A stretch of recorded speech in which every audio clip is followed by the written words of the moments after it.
国际上要紧来关心，美国总统拜登伫28表示，踮伫约旦的东北部瓦苏里亚边境的美军去予无人机攻击，有3个美国军人死亡，几10个人受伤。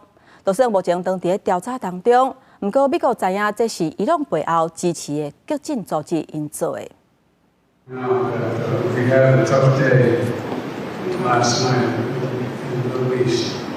We lost 3 brave souls in an attack on one of our bases. 美国伫咧中东遭受到重伤害，总统拜登伫咧南卡一场竞选活动，带大家默哀。We shall respond.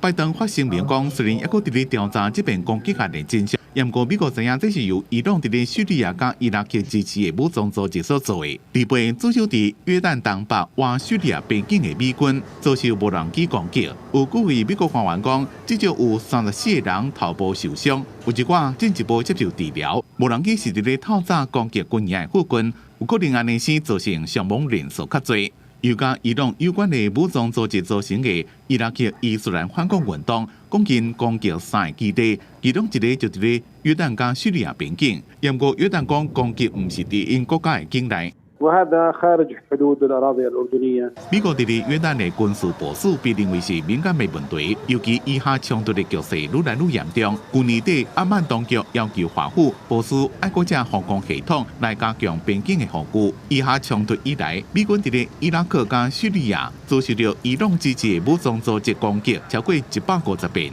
离背这件攻击案发生进前，至少已经有70个人伤亡，大部分拢是头部受伤。美国军舰也遭受到伊朗支持的也门青年运动攻击。青年运动伫这段时间一直扰乱经过红海的商船。虽然美国的官方到即马也是讲，华府的立场是袂伫咧中东开战，但是因也一直对伊拉克加叙利亚境内的伊朗所支持的武装组织青年运动的攻击进行报复的行动。公司新闻黄云玲编写。